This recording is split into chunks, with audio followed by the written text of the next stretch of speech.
Hi, this is Amy Romeo from the jewelry making and craft blog, amyromeo.com. This is a follow-up video to a video I did recently where I showed how to make stud earrings using your own photos. So stud earrings are these little tiny bezel set jewelry findings that you can put a photo into or a piece of faux leather, and then you can put a glass cabochon on top, sort of a glass bubble, and that protects it and gives it that domed appearance. I have another video about stud earrings, which I'll link to for you also, where I show you how to make stud earrings out of faux leather.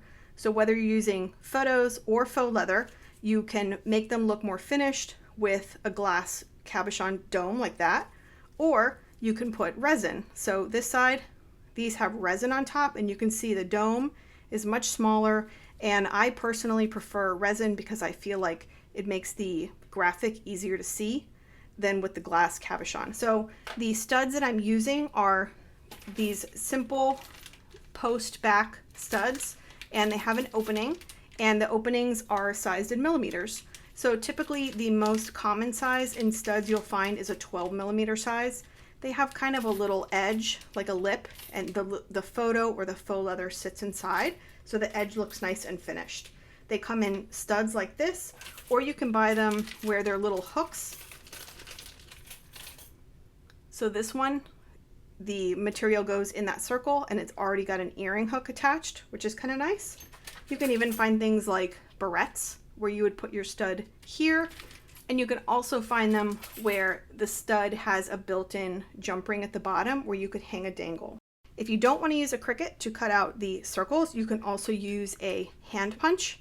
This is a 12 millimeter size, and then this is very equivalent to a 10 millimeter size. So you can hand punch, you can use a Cricut. So once you get your little circles, then you're going to need some other things for resin. So you'll need some UV resin, and you'll need a lamp, and I'll link to all these materials for you in the description. The UV resin that I like best is called J-Diction. I get this on Amazon. This is really, really nice and clear when it's finished. There's no yellowing. So that's why I like this one the best. You'll also need some silicone tools. These are little brushes where you can use to brush on the resin, but the resin does not stick to them. When you're finished brushing, they will have resin on them. You can just pop them under the UV lamp when you're curing your studs, and then you'll be able to just flake the resin off. So those are great to have. You'll also want a silicone mat like this one. This is it's called a honeycomb mat, and you can see it's got a texture. What happens with that is the resin will pool into those little honeycombs and capture it, and hopefully keep the resin off of the edges of your pieces and on the parts that you don't want. So for studs also, I'm going to be using some glue to glue my faux leather, in this case, into the stud finding. This is stick fast. It's like a super glue. This is a thick formula. You could use something like a super glue, or you could use even something like a fabric glue. Then I also have a little flame here, a lighter, where the resin will leave some bubbles on the surface, and you're going to want to pop those bubbles. So you can do that with a flame, or you can do that with a little spritz of alcohol. It's really up to you. I also have some gloves. You're going to want to have gloves to protect your hands if you're using resin for any length of time.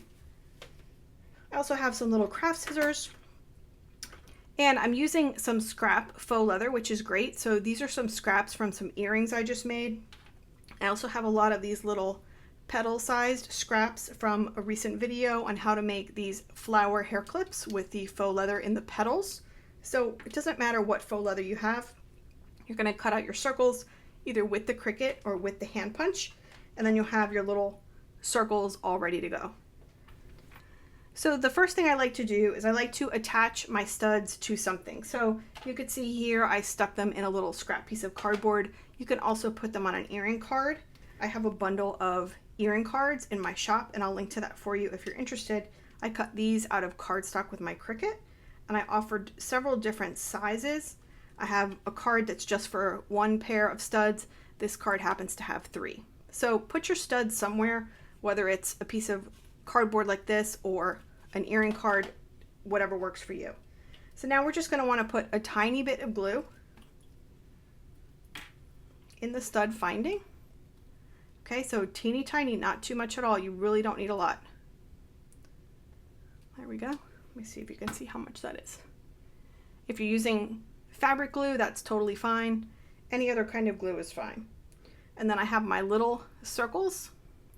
Again, you can cut those with a Cricut or you can hand punch them. And you're just going to press them into the finding, sort of get them underneath the edge of that lip. There we go. If you're using a photo, the photo will sit a lot further down in this little bezel setting. The faux leather is thicker, so it's going to stand up more. So with the photos, you're going to use more resin than you are with the faux leather, but it still gives it a nice finish.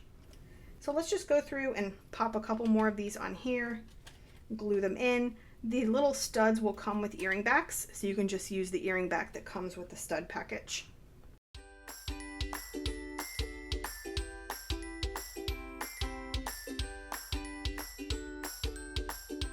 So now what I'm going to do is just open up the bottle of resin and very carefully,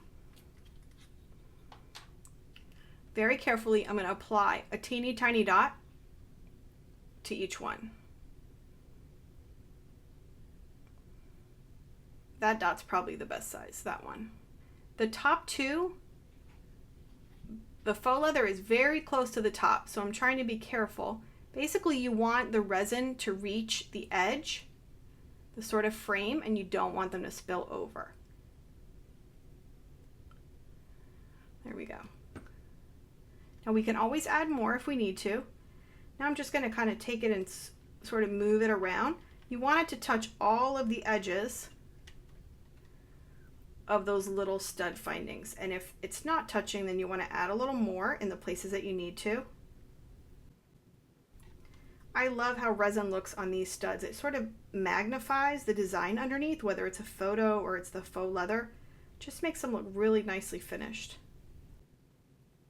You could use scrapbook paper in these. There's a lot of options. Okay, that looks pretty good. So you're just going to kind of want to move it all around, looking at the edges, sort of letting that resin flow without flowing over. There we go. If any of the resin starts to flow over, you want to pick it up quickly. Kind of scooch it back on. There we go. Normally I would be doing these one at a time or one pair at a time and not doing so many at once, but you get the idea.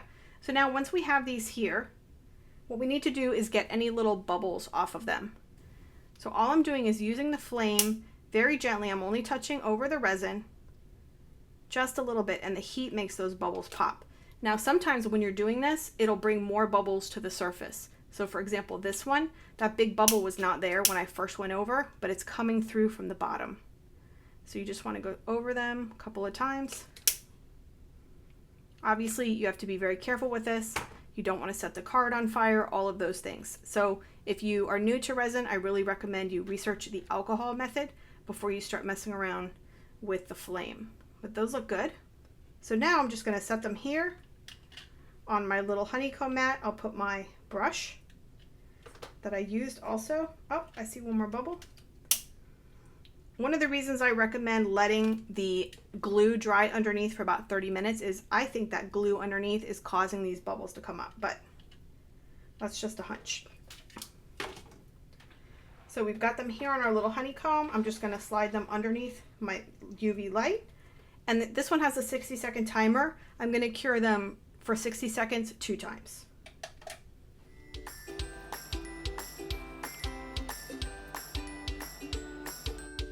So that was the first 60-second cure. I'm going to press it one more time, and while this cures the second time, I just want to mention a few things about UV resin. So the reason that this bottle is black is because any light will start to cure this resin. So if this was a clear bottle and I left it right here while the light was on, it would start to harden and cure the resin inside, which you don't want. If you have a piece over here that you're working on that you pour resin on, but you're not ready to cure it, don't leave it here because it will cure with the light sort of spray. I've seen people put some foil over the top to sort of make the light reflect back in, and I think that's a great tip. Really, you could use anything to just sort of cover up this gap if you wanted to to keep the light inside and also keep the light from affecting anything on your surface. Also, sunlight will start to cure UV resin. So if you're working near a very bright window, your UV resin is going to start to cure and harden. So you have to be really careful about where you're doing this and what time of day and things like that, so your UV resin does not harden before you want it to. Okay, great. So our second cure is finished, and we'll just take a little look. Let me show you how the brush came out. Can you see there's some resin there? It just sort of picks off. If you get any resin in these little honeycombs, you can just pick it up. This is a silicone mat, nothing sticks to it. You can just pick it off.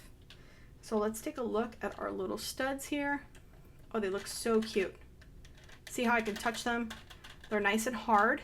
They're not sticky or tacky. That's another thing that happens sometimes with UV resin. That's why it's good to try some different brands. I've tried several actually, and this one is my favorite for the clearness of the resin and also that it dries hard and it's not sticky.